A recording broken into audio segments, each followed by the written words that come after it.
Hey everyone, I'm Gracie, and welcome to the Graceful Military Child podcast. The world should know how unique military children are. We may look like normal children on the outside, but we go through some pretty extraordinary circumstances that shape us into the leaders we are today.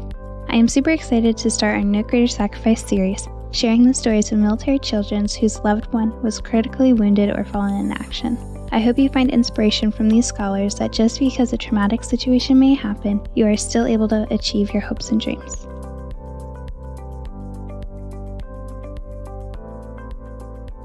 Hey everyone, welcome back to the Grace of a Military Child podcast.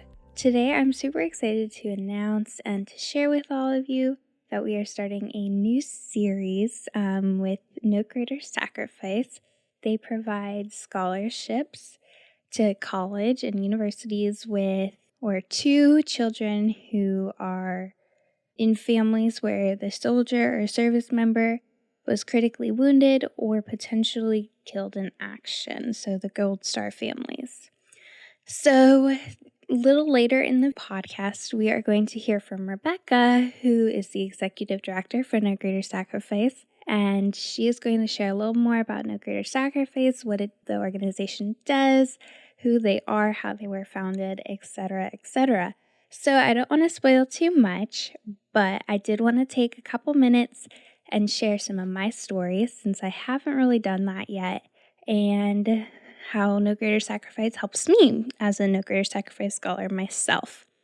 So let's go ahead and jump right into that. My dad, as we know, was in the Army. He was in the Army right out of high school. So I was born into the Army. I was born into a military family. My sister was the same, if you remember when she was on the podcast a while ago back in April. She born into the military family as well. And my dad got out in 2003 to spend more time with, the two of us who were just born and my mom. So my parents got married right after September 11th, 4 days. So he was back and forth between deployments, and then 2002 I was born, 2003 my sister was born. So he didn't get to spend much time with us. And so he got out, and then 7 years later, he decided, well, I miss this, so I'm going to get back in. So he joined the Army Reserve Psychological Operations, and it was about 2010. 2011, he deployed to Afghanistan in August.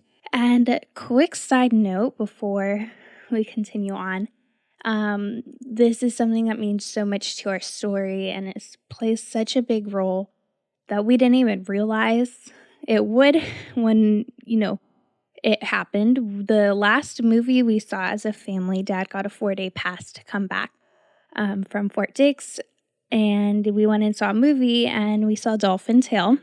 And if you're not familiar with it, first off, go watch it. And second off, it's about a dolphin named Winter who loses her tail. In the end, she loses it, I believe, to a crab trap.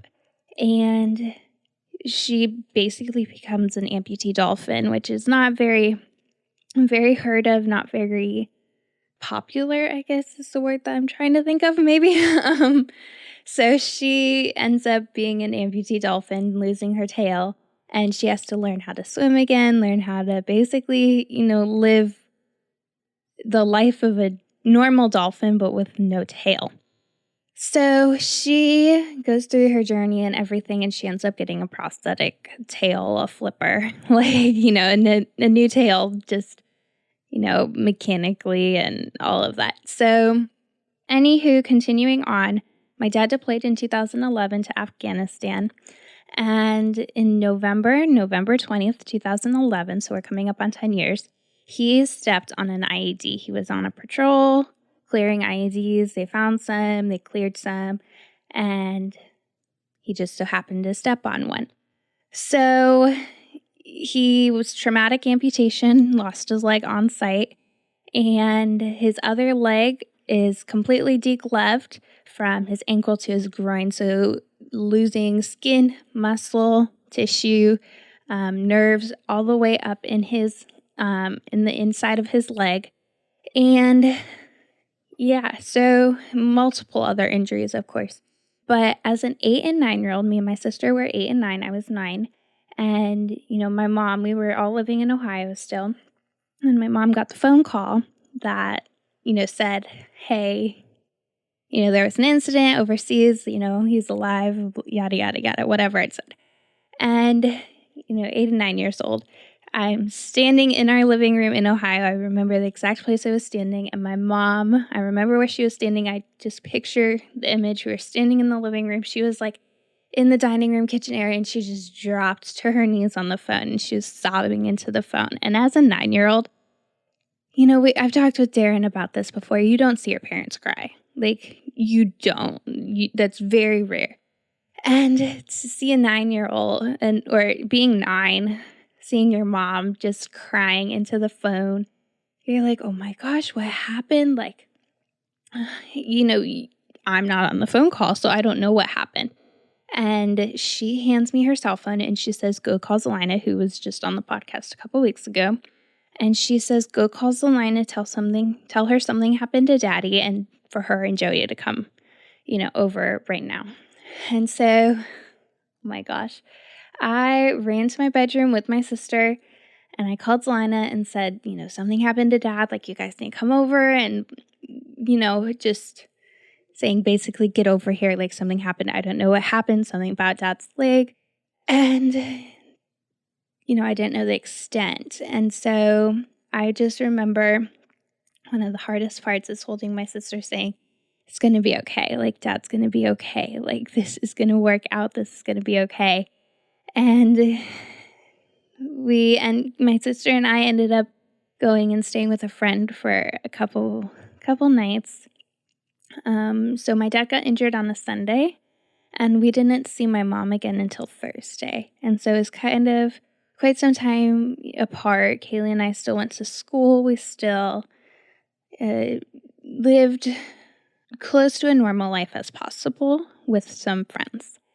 And so we got to see my mom again on Thanksgiving, which was the following Thursday. I believe it was November 24th. And we still didn't know what happened to Dad.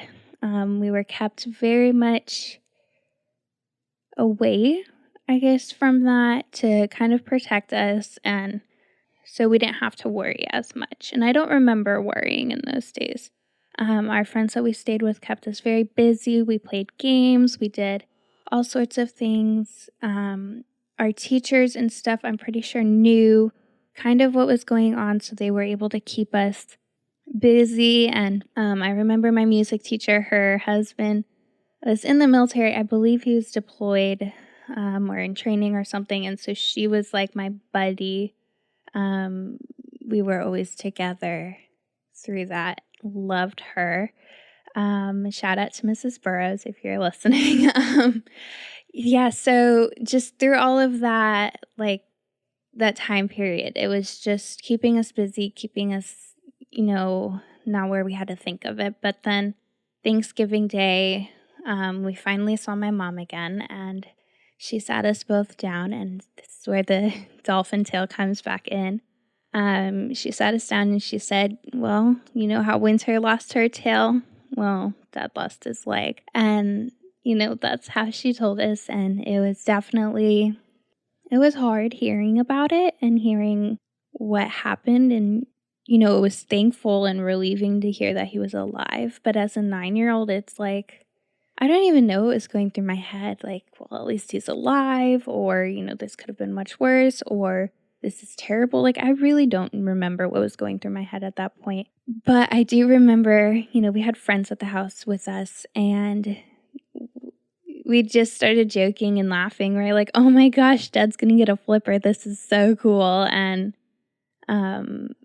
just joking and laughing. And, it's cool that God works in such miracle ways that something as simple as going to see a dolphin movie that Kaylee wanted to see before Dad deployed to actually becoming part of my story and part of my testimony and my life, that in ways that we would not have expected it to.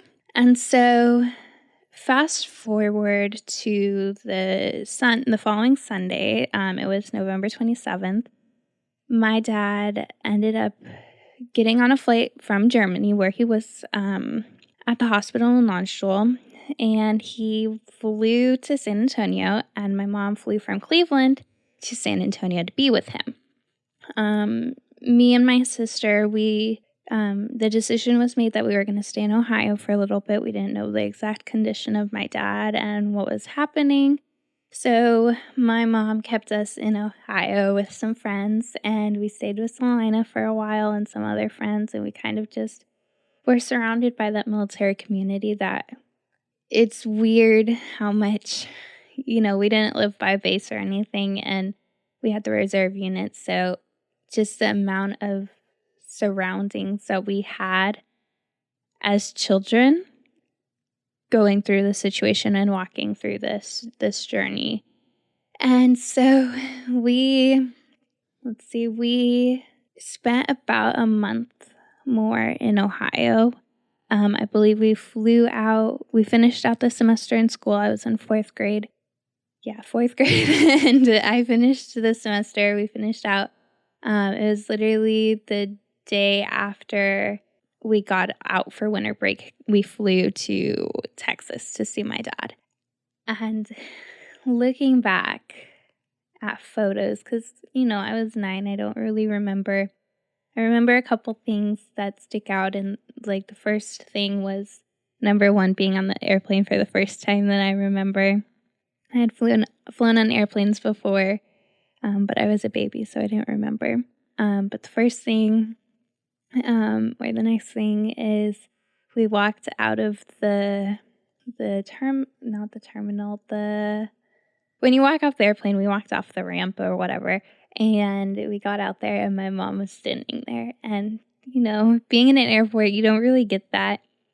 You can't really get through security to get to the back, to the gates. And my mom was standing there waiting for us. And, now looking back on it, that was so special a moment, because we'd go back to the San Antonio airport where we flew in and be like, oh my gosh, that's the gate we flew in on. That's where you were standing. And so that was just such a special moment to have her standing there waiting for us.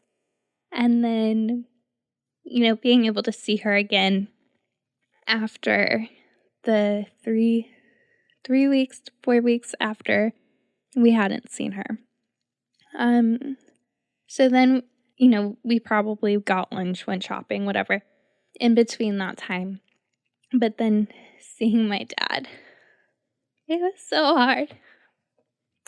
It was so hard to see him, laying in the hospital bed, pretty much helpless.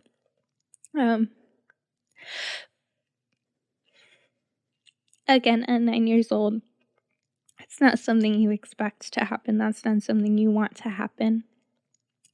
It's not something you wish for on anyone or even yourself. And looking back and thinking back to that time, it's so crazy to think of how far we've come and how far medical technology has come, and all the improvements. But it was so hard just walking in there, knowing that,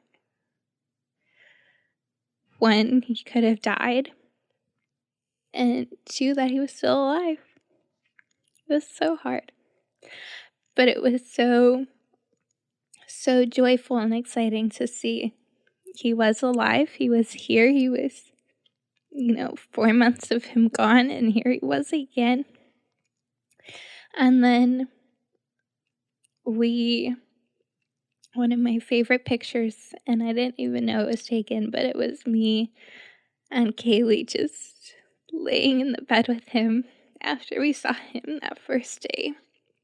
It was so special, just,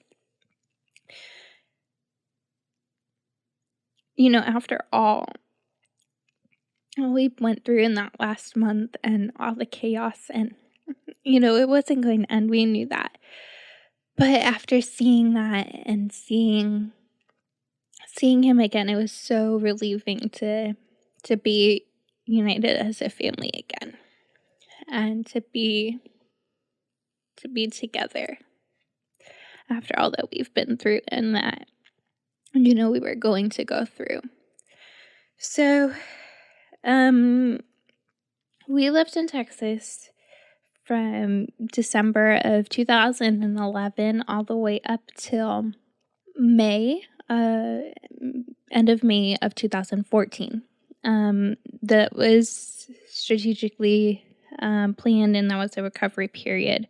We didn't know how long the recovery was going to take for him, but it was just, as long as we needed, and we ended up getting a PCS and moving there and moving all of our stuff there and just being as a family in Texas for a while. We lived in the Fisher house for 10 months, and that's where we originally met Rebekah, who we'll hear from again in a little bit. And I don't know if I met her then or not, or what. Again, I was like 10 years old probably when we met her, if I did. But my parents were connected with Rebekah, and hearing this story this past June of when they met, Dad literally walked Rebekah over to my mom and said, "Come on, you need to be my wife." And he walked over to my mom and said, "You gotta meet this lady. Like, she's gonna pay for our kids' college. Like, she's gonna make sure they're going to college for free." And, just a relief for my parents at that point. Like, they couldn't save for our own, like, me and my sister's college because they were worrying about so many other things, and they were worrying about their own education as well. And so to know that Dad's sacrifice gave us the education that we deserve to an extent, it was game changing. And we hadn't talked to Rebekah then for a while. And then when I was applying for scholarships, No Greater Sacrifice pops up. And here it is, No Greater Sacrifice, filling out the application, applying. And then we get a phone call one day from Rebekah, from Kelly, and I believe Cannon was on the call, saying, "Congratulations, like, you're going to college debt free. Like, we're going to help you. We're going to be there every step of the way for you." And, as a student myself, I put in so much work just like scouring the internet, trying to find scholarships that I would qualify for. There came a point in the summer where I was like, I haven't heard back from so many of these. Like, I don't even know if my education is going to be paid for. I'm going to have to take some out of my savings, to help pay for this. And I would just sat there for a couple hours applying for random scholarships, like left-handed scholarships, like just so random scholarships. And then No Greater Sacrifice was like, "We're going to cover you. We're going to be here for you. We're going to help you." And that's all I needed to hear. I needed to hear that. So I knew I could go to school because I know I have my goals, my plans, my dreams. And I didn't want to have to worry about that. I didn't want my family to have to worry about financially how we were going to make that work. And so I was going to put in all the work I had to ensure that there was no worry needed. And so No Greater Sacrifice stepped in, and they did that. They made sure that we didn't have to worry about that. We didn't have to worry about financial circumstances preventing me from going to college. We didn't have to worry about taking out loans or whatever the case may be. And so as a student myself, I'm so grateful for No Greater Sacrifice and all the support that they're giving, not just to me, but to about over 250 other scholars. And I'm so thankful for the opportunity to get to know them and to work with them. And I am so excited for you guys to hear from Rebekah and to hear a little bit more about No Greater Sacrifice and the journey she's had with them and just impact they're making on other people's lives. And so this week we're going to hear from Rebekah. Right after this is after I'm done talking, we're going to hear from Rebekah, and then in the next weeks and the weeks following, we're going to hear from other No Greater Sacrifice scholars and recipients and even alumni, and hearing from their point of view, their stories of being a military child to a soldier or a service member who, didn't come back as they left, and hearing those stories, and then hearing how No Greater Sacrifice is helping them through this situation and helping them get to college and helping them through their journey. So I really hope you enjoy and hope you find some encouragement through their stories and through No Greater Sacrifice as well. Hi, Rebekah. Welcome to the podcast. How are you? Good. Thank you for having me on the podcast. This is an honor. Yes. So tell me a little bit of how you've gotten related to just military life in general. So how I have been involved with military life is I was a civilian that went to Iraq in 2006 for 3 months, and we were supporting both the military and the State Department in a civilian role. And since then, it has always been a passion of mine to support those that are willing to give the ultimate sacrifice and sign up to support our country. Yeah, and that's really special to have, those people who are willing to support, to have not just say thank you, but to actually give in other ways as well. So we've been connected for 10 years now, about tons of time now, and through the Fisher House and through all these other events that we've been at. So you're working with No Greater Sacrifice. Tell me a little bit of how you've got connected with that and how you're helping families in that way. Yes, so No Greater Sacrifice is a 501c3 nonprofit organization, and we support children of fallen and severely wounded service members through education and mentorship. And how I got connected with No Greater Sacrifice is one of the founders of No Greater Sacrifice was on a civilian team with me in Iraq, a very small team.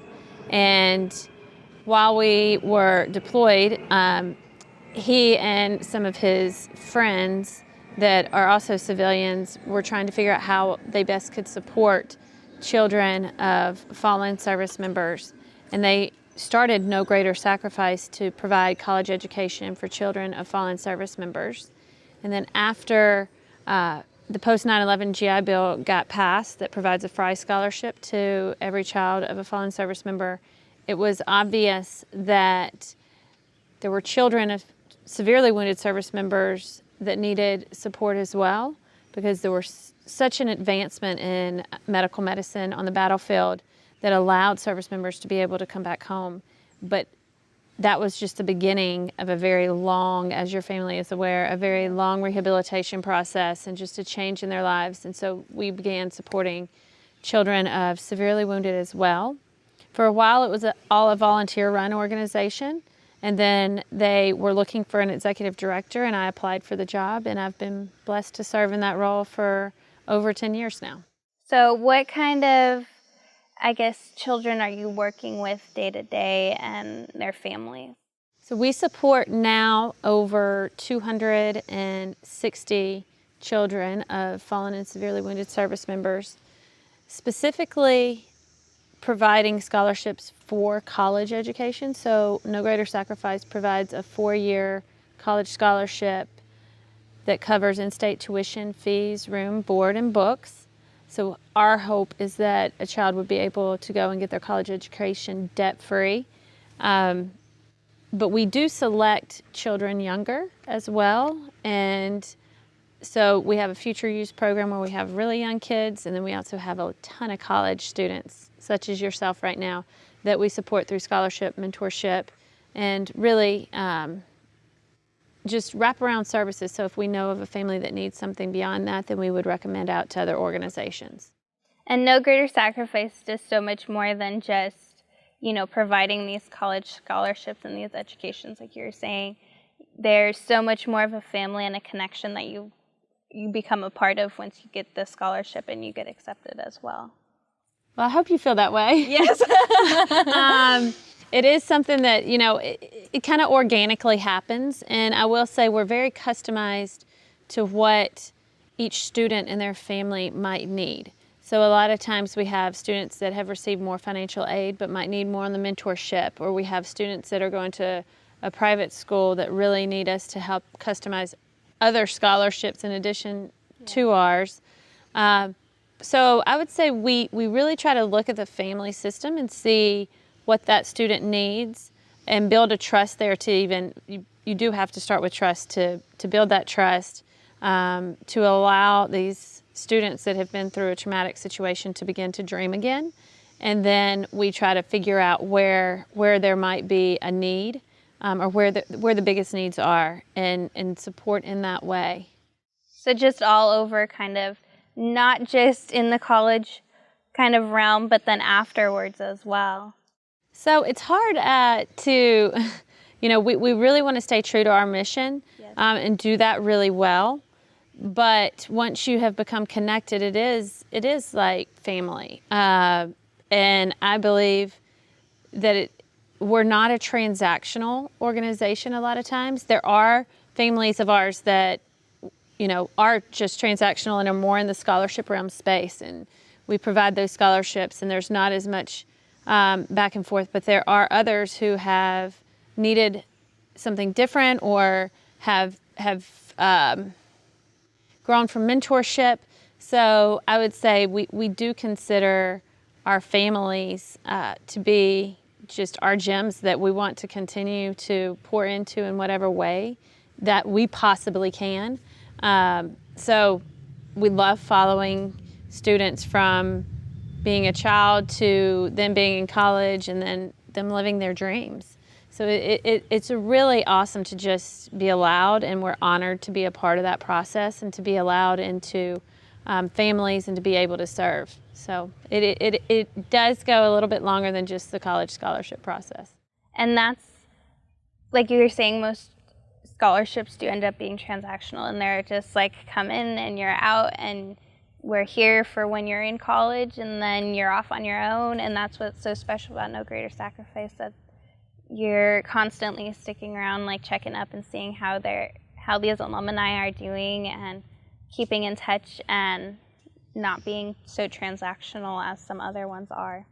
Well, again, we are all about what you need, versus the other way around. And, there are some students that have totally, that have gotten the college scholarship and then have gone on and have fulfilled great things, and we're not as in their lives in a close basis. And that's fine too. That's kind of the model, is like whatever would be best for that student is where we want to come in and be. So it's wonderful when we have the ability to really stay in touch, but also at the same time, we never want people to feel a burden of having to have another thing in which they check. So we really try to keep a pulse of what's helpful to someone instead of the other way around, because I do think that in the space of just life and trying to be supportive of people, that it can get turned upside down sometimes, where,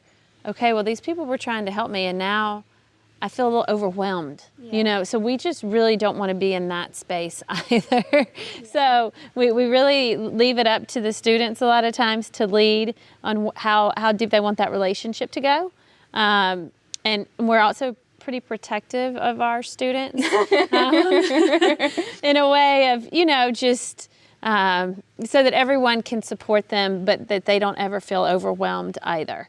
Or that it's another box that they have to check, or even, oh my, I've really got to make an A in this class, because if not, then someone's going to think differently of me. That's not our role. We want you to succeed. Clearly, we love great grades, but it's really just to really support you, to allow you to flourish and be the best that you can be, and reach your dreams, not our dreams. not your parents' dreams, not anybody else's dreams for you, but really the dreams that you want to accomplish. And that's really special. Most organizations have, these guidelines that you have to continuously meet. And I'm sure, there are some, but, it's challenging trying to uphold to those standards of, I can't fall behind, I can't slack off. Like, I have to be, in a sense, doing my best and then doing better than that as well. Yeah, no, we try to come alongside, and also in places in which, if you've been through a traumatic event like you and your family have,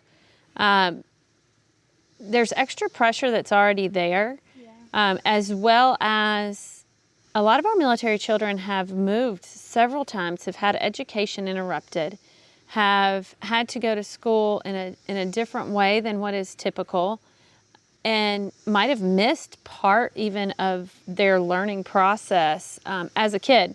So one of the things we look at is, okay, how can we help you?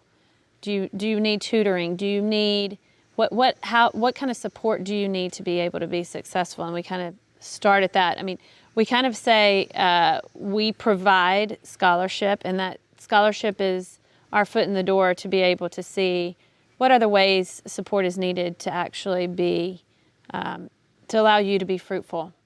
And that is like, these kids have been through trauma and, even, sometimes a death in the family, and it's not easy to go through that. And interrupted education, like I moved in the middle of my 4th grade year, and so I had to go completely different curriculums, and that's hard enough as it is. And so having, that support system behind you of, we understand what you've been through. We understand that there's been hurt, there's been trauma, there's been loss. And now let's, help you get to a life that you are going to be happy living.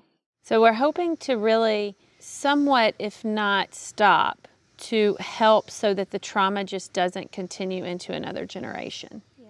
That's, if you were to really look at what our mission, what our vision, and to look beyond that, it's how can we ensure that this major event that was given in service to our country and the sacrifice that was given, how can we ensure that the next generation doesn't just continue on in that trauma cycle? To really stop that, allow a student to begin to dream again, and really have a different outcome than continually feeling like the sacrifice just has to continue at every turn. For the families that we support, for the fallen, they've lost a loved one. For our severely wounded, it's a different kind of new normal, and that impacts every single part of their life. Yeah. So the trauma that is incurred, the sacrifice that was given, it does impact every area of their lives. And so I know we're only in the education space, but the hope there is to say education can take you to so many different levels. We feel that education is very important. And how can we allow you to live a life in which you're not feeling that impact as significantly on the sacrifice that was given?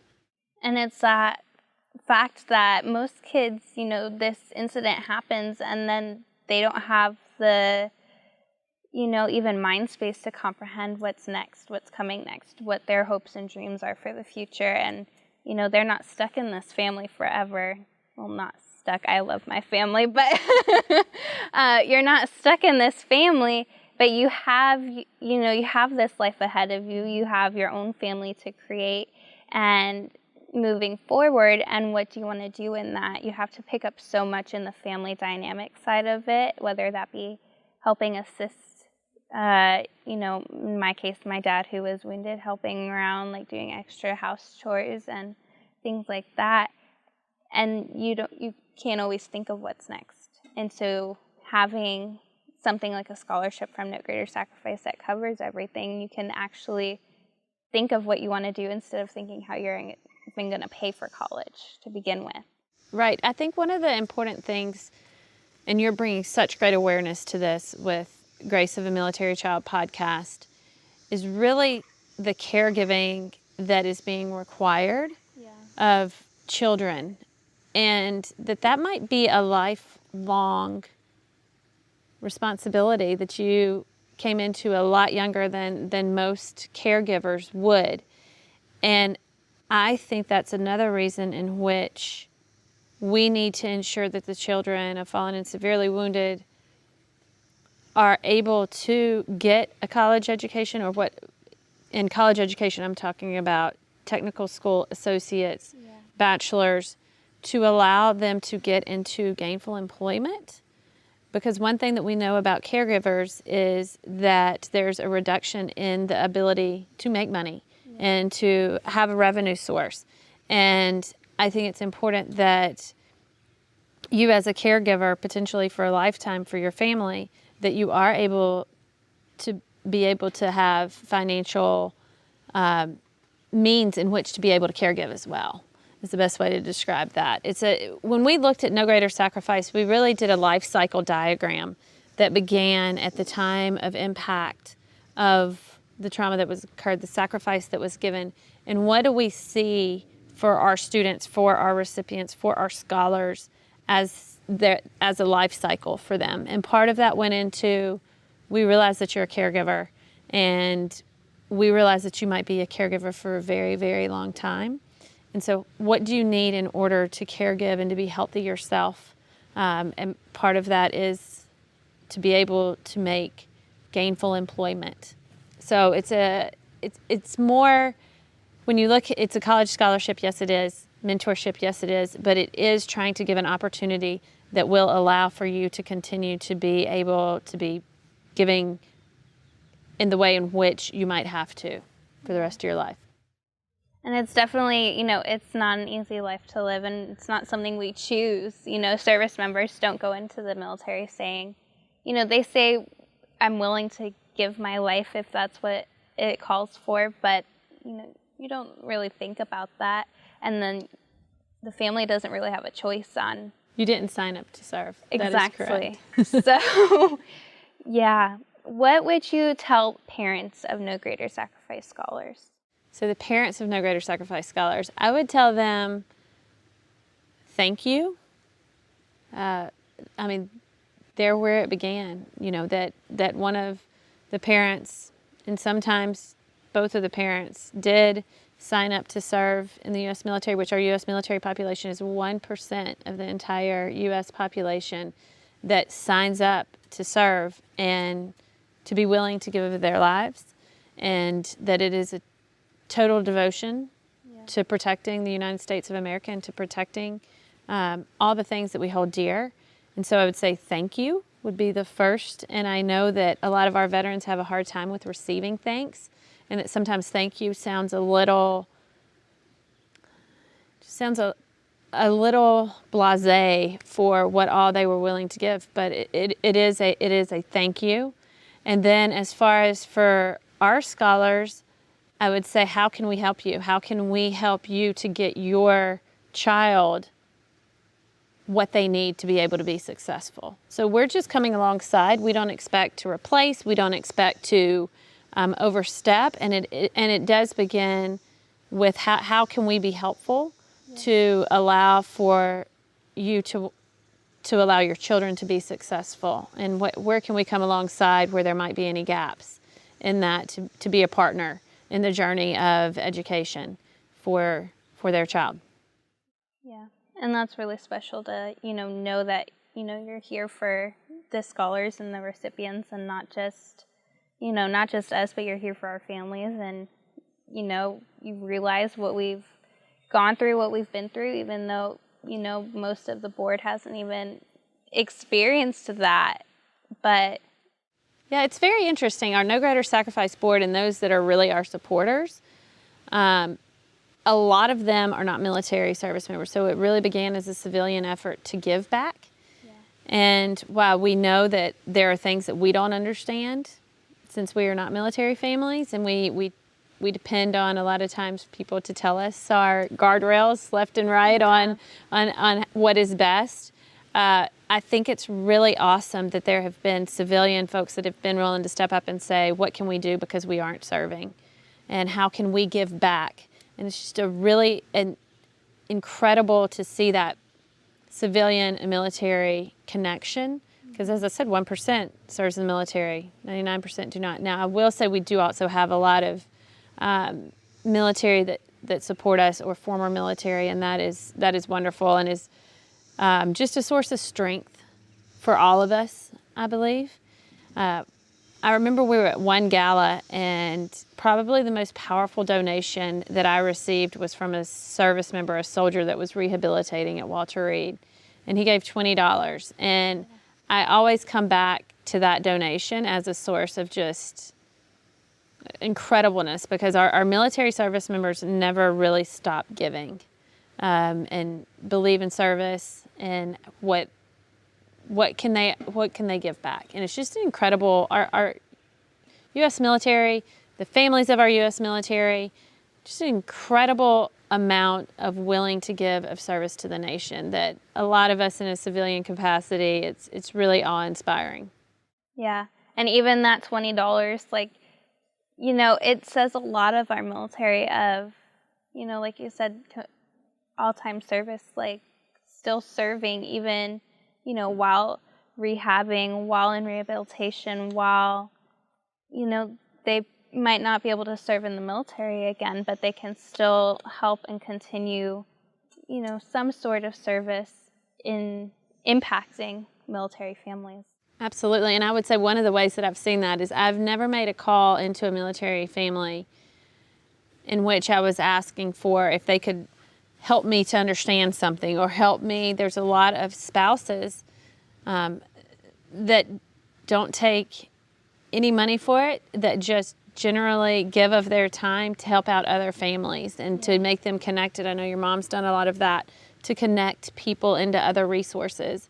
And we're all in this life together, and so making those connections and making those, I just love how close-knit the military community can be to support each other. Yeah, the military is one big happy family. Like, anything, you know, another member needs, it's like we're there. And even, you know, it branches out into their families, and, you know, all of that. We're just a big family. It's incredible. And I do think one of the things that No Greater Sacrifice helps to provide at times, when we're able to, are connection points between scholars. Yeah. And we do look to do a lot more of that in between families, because it can be a little isolating. There's not that many that are in your local community potentially that have gone through something like you have. So to be able to bring people together has always been, it's been incredibly powerful when it's happened. I believe for our scholars to get to meet other scholars that have been through similar life-changing events. Yeah, and it's hard when you're in some place like Walter Reed or BAMC where you're surrounded by these people, and then once, you know, you retire, there has to come a point where you retire and move on. And once you get that, you're like, okay, I know these people are still out there, but I don't see them because they're not in my area. Right, right. And I do think one of the things to make note of that is, now that we're in 2021, and so we specifically serve the post 9/11 conflicts, the children of fallen and severely wounded from those post 9/11 conflicts. And as those have begun to stop, or, you know, we're supposed to be pulling out of Afghanistan, it's hard for, I think, everyday Americans to realize that this sacrifice that was given, and that it has continued, and that it is a journey, and that our military children, our children of fallen and severely wounded, are now at college age. Yeah. So that's a big part of the awareness, and I love what you're doing with the Graces of a Military Child, is to just continue to show the awareness of our military children, that while the casualty might have happened some years ago, that the support is still needed today as it was then, and maybe in a different look into that, like the college education of their children, but that we cannot ever forget about the sacrifice that our military is willing to give and has given. And that as Americans, I think America is a grateful nation. I will say, looking out globally and seeing other countries, I do think that we have given more to our service members, to our military, to their families, but always more can be given. And so I appreciate what every donor comes through but we still have to make people aware, because military life doesn't impact on a day-to-day on so many Americans. And I think that you're bringing awareness to this population is just critically important. And that's one reason I started the podcast, is having that awareness. And, families are important just as much as the service member. And, even the spouses don't get fully recognized, and the children do not at all. It's hard to watch, people who I was friends with struggle and, potentially even commit suicide because of their struggles. It's not easy to, deal with that and live with the fact that these children are struggling just as much as, the service member might be struggling as well.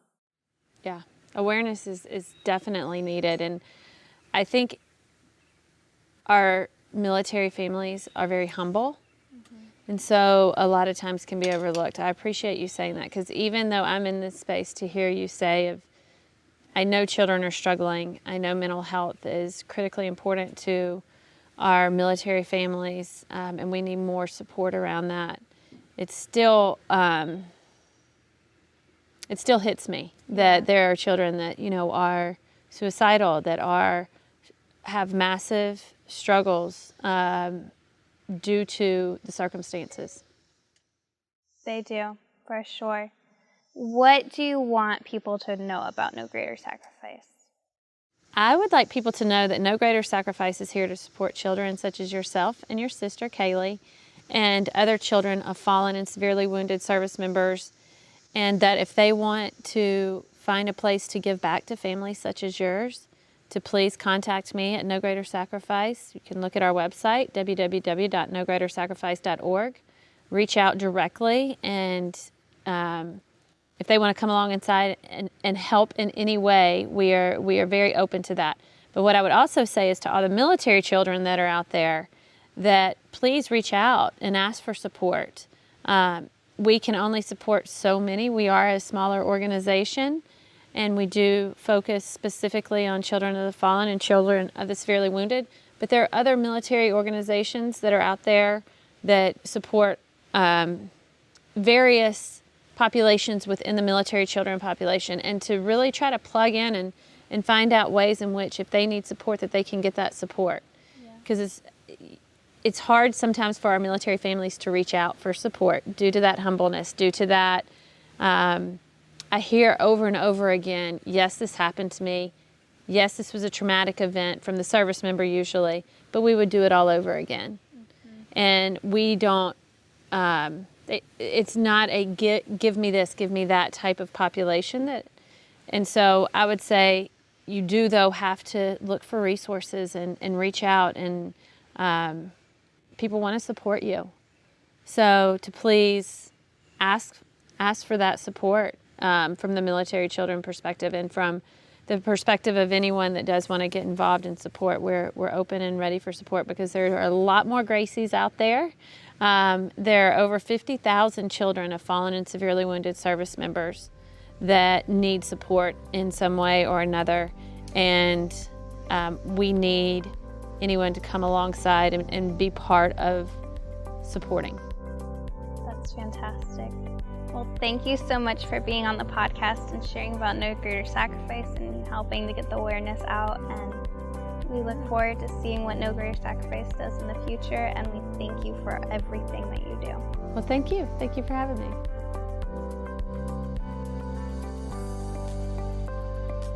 Thank you all for listening to this week's episode of Grace of a Military Child podcast. If you enjoyed listening, don't forget to follow, like, share, subscribe, review, and comment. You can also follow us at Grace of Military Child Podcast on Facebook, YouTube, and Instagram for more podcast-related content. If you or someone you know is a military child who would like to be featured on the podcast, please send us a message to one of our social media platforms, or send us an email to grace.of.a.military.child@gmail.com. For more information on No Greater Sacrifice, you can go to nogreatersacrifice.org, or send an email to info@nogreatersacrifice.org. Thank you, and join us back next week for another inspiring story.